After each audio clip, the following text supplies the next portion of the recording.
My brother bought a $400,000 house when he was 26 years old. Brand new construction in a nice suburb outside Denver. 4 bedrooms, 3 bathrooms, 2-car garage, the whole American dream package. He couldn't qualify for the mortgage on his own because his credit was mediocre and his income wasn't stable enough. So my parents co-signed, put their names on a $400,000 loan without hesitation. Drove 3 hours to be there for the closing, brought champagne, took photos in front of the house with a sold sign, posted them on Facebook with the caption, "So proud of our boy. Homo. You need to figure it out on your own," my mother had told me. "We can't risk our credit for an apartment." But for a $400,000 house? For my brother? No risk at all. 12 years later, my parents called me from a motel room off the interstate. They'd been evicted from their rental. Their landlord had sold the building. New owners wanted to renovate. Everyone had to leave. They had 60 days to find a new place, but their credit was destroyed. Turns out co-signing for my brother's house had consequences when he stopped making payments for 8 months during his divorce. They needed someone to co-sign their new lease. Someone with good credit. Someone stable. Someone like me. "We know it's a lot to ask," my mother said. "But you've always been so responsible. So good with money. We just need a little help getting back on our feet." I sat in the living room of my own house, the one I'd bought 3 years earlier with no help from anyone. 4 bedrooms, finished basement, nice backyard. Paid for with my own savings, my own credit, my own decade of doing exactly what they told me to do. Figure it out. "No," I said. The silence on the other end stretched for 10 seconds. Then my father's voice, confused and hurt. "What do you mean, no?" "I mean, I'm not co-signing. Figure it out on your own. That's what you told me." Let me take you back, because this story isn't about a house or a co-signature. It's about being the child who is told to struggle while watching your sibling get handed everything. If you've ever been called the responsible one and then punished for it, if you've ever been denied help that was freely given to someone else, if you've ever built everything you have from nothing while your family acted like you had it easy, this story is for you. My brother Brett was 3 years older than me. Growing up, he was the one who needed things. Tutoring, intervention when he got in trouble, constant attention. He was charming, the kind who could talk his way out of anything. My parents called him spirited. I was the opposite. Quiet, studious, the one who figured things out alone. When I was 9, I overheard my mother telling my aunt that Brett was her challenging child, but I was easy. "Megan practically raises herself," she said. "She never asks for anything." I thought it was a compliment. It was an excuse. High school made the pattern clearer. Brett struggled through, barely graduated with a 2.1 GPA. My parents hired tutors, paid for summer school, begged teachers for extra credit opportunities. They spent hours helping him with college applications, drove him to campus tours, celebrated when he got into a state school on probation. When he failed out after freshman year, they helped him transfer to community college, then back to a 4-year school, paying for an extra year when he changed majors twice. 5.5 years and probably $80,000 to get Brett a degree in business administration with a 2.4 GPA. I graduated high school with a 3.9 and a partial scholarship to the state flagship university. My parents said congratulations, didn't come to the campus tour, didn't help with applications. When I asked about help with tuition, my mother said they'd already spent so much on Brett. They couldn't afford to contribute much. "But you're so smart," she said. "You'll figure out financial aid. You always figure things out." I did. Worked 2 jobs, took out loans, graduated in 4 years with honors while my brother was still figuring out his major. The apartment thing happened when I was 24. I'd been out of college for 2 years, working as an analyst at a consulting firm in Chicago. Good job, decent salary, but the housing market was brutal and my student loans ate up a chunk of my income. I'd found a nice one-bedroom apartment in a good neighborhood. Rent was manageable, but the landlord required a cosigner because I hadn't built up enough rental history yet. I asked my parents. Just a cosign for an apartment lease. Not even a mortgage, just rent. My mother said she'd think about it. 2 days later, she called back. Your father and I talked, and we're not comfortable cosigning. It's too risky. What if you lose your job? What if you can't pay? We'd be on the hook. You need to find a place that doesn't require a cosigner or build up more savings. Figure it out, Megan. You're smart. You always land on your feet. I ended up in a studio apartment in a worse neighborhood with a landlord who didn't require cosigners because the building was borderline condemned, radiator that clanked all night. Roaches I could never fully get rid of. A front door that didn't lock properly, so I had to wedge a chair under the handle when I slept. But I figured it out, like they told me to. 2 years later, Brett announced he was buying a house. He was 26, had been working in sales for a company that sold medical equipment. His income was commission-based, which meant wildly inconsistent. His credit wasn't great because he'd defaulted on a credit card in college and had late payments on his car loan. No bank would give him a mortgage without a cosigner, so he asked our parents, and they said yes, without hesitation. Without a single conversation about risk or what-ifs. They drove to Denver, sat in the title company office, put their names on a $400,000 loan, and smiled for photos. I found out about the cosign from Facebook. Saw the photos, saw the comments, saw my mother's replies thanking everyone for their congratulations. Nobody had told me. Nobody had thought to mention that the same parents who couldn't risk their credit for my $1,200 apartment had just guaranteed $400,000 for my brother's house. I called my mother that night, tried to keep my voice steady. You co-signed for Brett's house? Isn't it wonderful? She said. He's so excited. 4 bedrooms, room for a family someday. You co-signed for $400,000. Well, yes. He needed help qualifying. His credit isn't quite where it needs to be yet. You told me no when I asked you to co-sign for an apartment, $1,200 a month. You said it was too risky. Silence. Then. That was different. An apartment is throwing money away. A house is an investment. Brett's building equity. It's not the same thing at all. I sat in my studio apartment with the roaches and the broken radiator and listened to my mother explain why helping my brother buy a house was smart, but helping me rent a safe apartment was too risky. You turned out fine, she added. You found a place. You figured it out. Brett needed more help. I figured it out because I had to, I said. Because you wouldn't help me. Megan, don't be dramatic. You've always been so independent. Brett just needs more support. You know how he is. I knew exactly how he was. He was the one who got everything while I got told to figure it out. I hung up without saying goodbye. Something shifted in me after that call. Not dramatic, not a breakdown. Just a quiet understanding that I was on my own. That my parents would always find a reason why Brett needed help, and I didn't. That waiting for fairness from them was like waiting for rain in a desert. So I stopped waiting. I stopped asking for anything. I stopped expecting them to show up or care or treat me the same as my brother. I just started building. I attacked my student loans with a focus that surprised even me. Every bonus, every tax refund, every dollar I could squeeze out of my budget went toward that debt.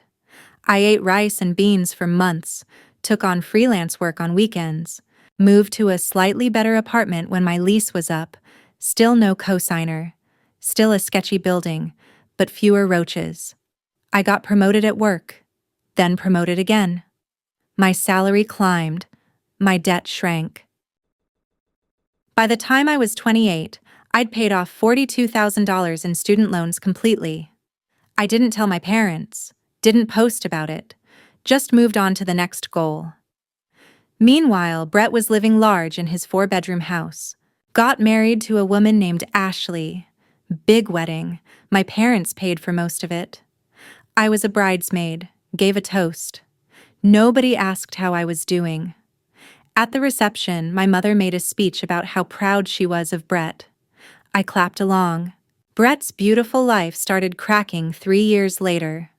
The marriage wasn't happy. Ashley wanted things he couldn't afford, and his commission income had plateaued.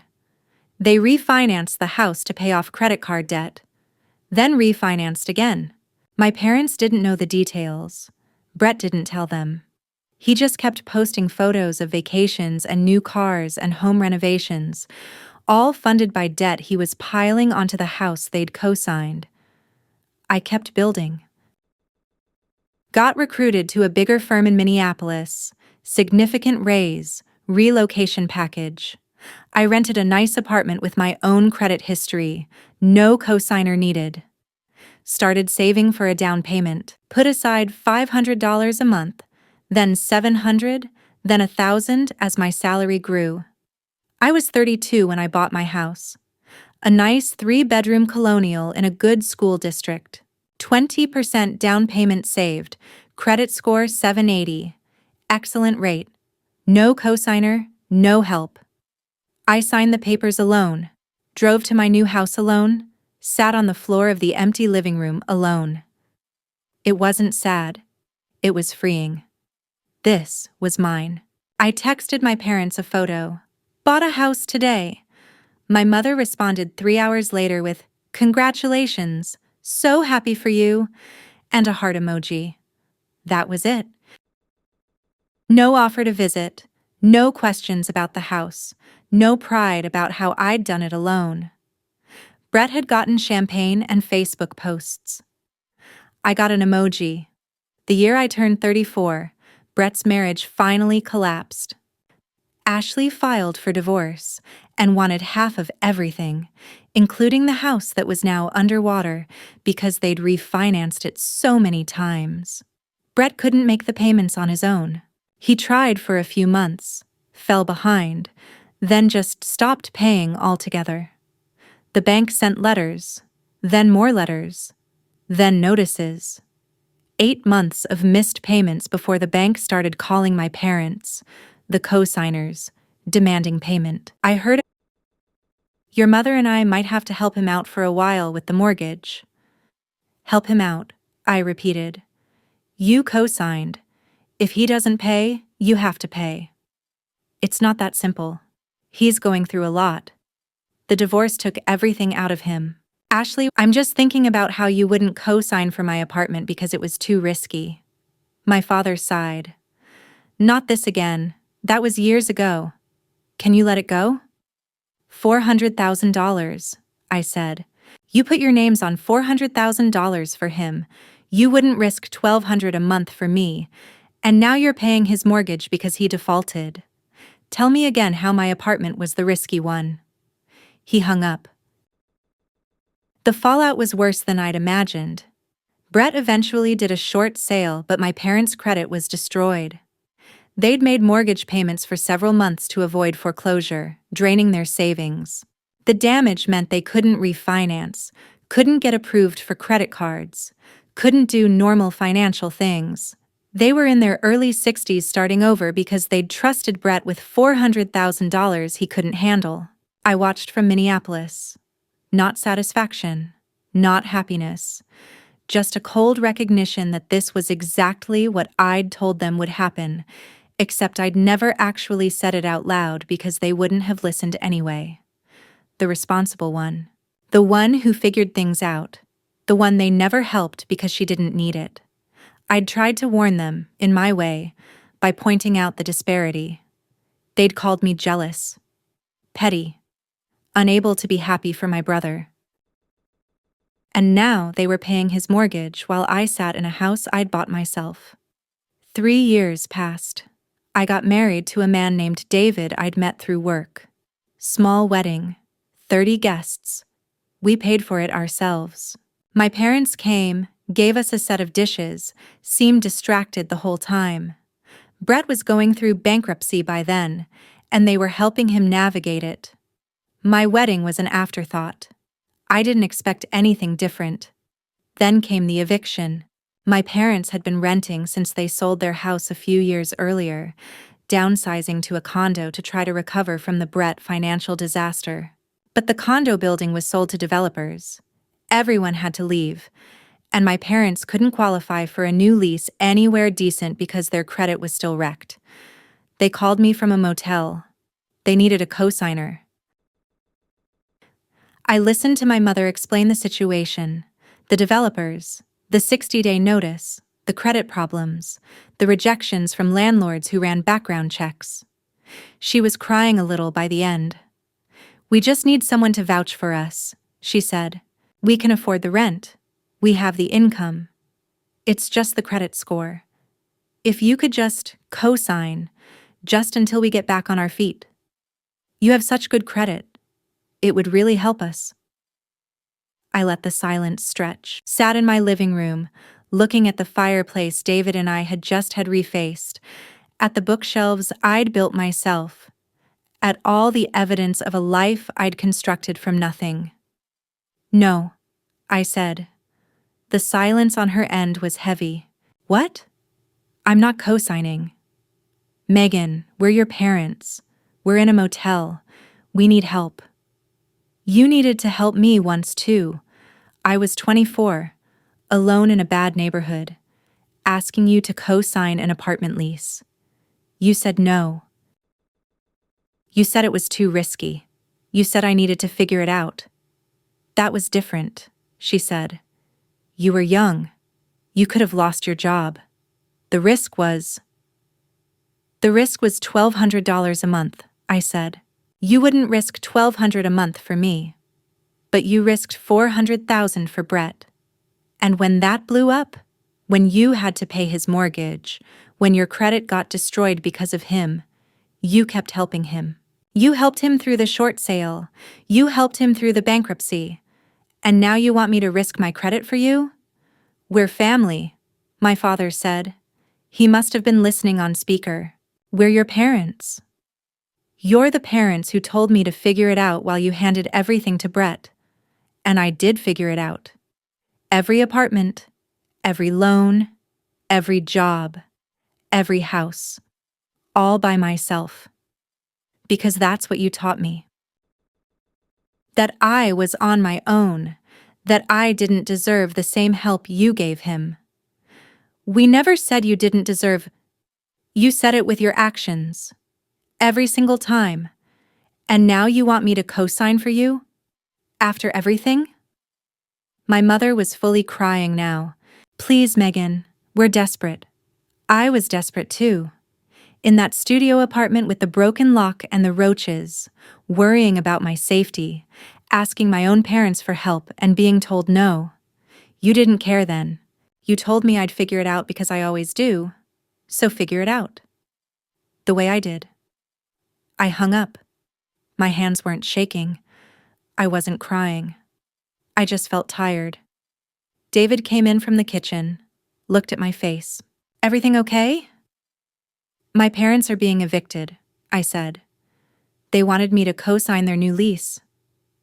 "Are you going to?" I shook my head. I told them no. He nodded slowly. He knew the history, had heard the stories, had watched me cry exactly once about it, early in our relationship when I'd finally told someone the full picture. "How do you feel?" "I don't know yet," I said. "Ask me in a week." My parents went to Brett next. Of course they did. But Brett was still rebuilding from bankruptcy, still working commission sales, still living in a rental himself. He couldn't co-sign for a cardboard box. So they went to extended family. My aunt, my mother's sister, finally agreed to co-sign for them on a small apartment in a mediocre complex. They moved in a month later. Didn't speak to me for almost a year. My aunt called me during that silence. Your mother is devastated. She thinks you hate her. I don't hate her, I said. I just don't owe her anything. She's your mother. She's the woman who co-signed $400,000 for my brother and wouldn't co-sign $1,200 for me. She can figure out how to help herself. My aunt was quiet. She said you've always been angry about the apartment thing. I'm not angry, I said. I'm done. There's a difference. The family rift lasted 14 months. It was Brett who finally called me, surprisingly. He'd heard about everything, about our parents in the motel, about me refusing to co-sign. I know you blame me, he said. I blame you for some of it, I agreed. But mostly I blame them. You just took what they offered. They're the ones who decided to offer you everything and me, nothing. I didn't ask them to co-sign, he said. I just mentioned I was having trouble qualifying and they offered. They offered you $400,000. They offered me nothing. That's not your fault, but it's also not something I'm going to pretend didn't happen. So what now? He asked.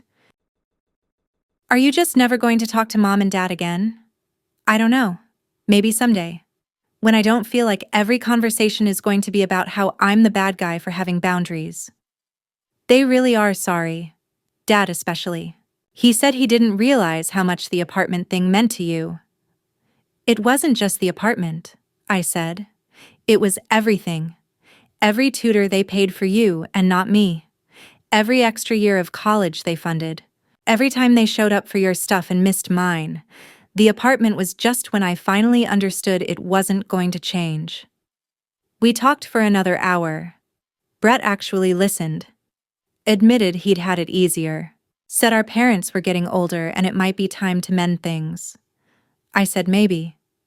Thinking about it took another 6 months. Then my father had a health scare. Minor heart procedure, nothing life-threatening, but enough to remind everyone that time was finite. I sent flowers. Then, a week later, I called. My mother answered, sounded shocked to hear my voice. I'm glad Dad's okay, I said. Thank you. He's resting. Getting better. Silence. Then, Megan, I'm sorry. About all of it. The apartment, the house. Treating you and Brett differently. I didn't see it at the time. I thought I was helping the one who needed it most. I didn't realize I was telling you that you didn't matter. I didn't say anything. You mattered, she continued. You matter. We were wrong. Your father and I have talked about it a lot. We failed you and we're sorry. It wasn't enough. 34 years of being second place isn't erased by one apology. But it was something. A door cracking open. I didn't walk through it all the way, but I didn't slam it shut either. We have a relationship now. Surface level mostly. Holiday calls, occasional visits, careful conversations. Brett and I are actually closer than we've ever been. He's rebuilt his life, has a steady job, rents a modest apartment. He tells me sometimes that watching what I built made him realize he'd coasted too long. My house is worth almost double what I paid. David and I are talking about starting a family, maybe getting something bigger in a few years. I've been promoted twice more, lead a team of 12 analysts, make more money than I ever imagined when I was eating rice and beans in that studio apartment. Everything I have, I built. Everything I achieved, I earned. Nobody handed me anything. Nobody co-signed for my success. I keep the rejection letter from that first apartment. The one I couldn't get because I didn't have a co-signer. The one in the nice neighborhood with the secure entry and the working radiator. I keep it in my desk drawer, not as a trophy, but as a reminder of where I started, of what I was told I didn't deserve, of how I figured it out anyway. My parents are in their 70s now. Their credit has mostly recovered. They live in that small apartment, seem content enough. Sometimes my mother makes comments about wishing she could help me with things, house projects or childcare when we have kids. I just smile and say we've got it covered. Because we do. We always have. Not because we're stronger than anyone else. Because we had to be. Do I regret saying no when they needed a cosigner? Sometimes, late at night, I wonder if I was too harsh.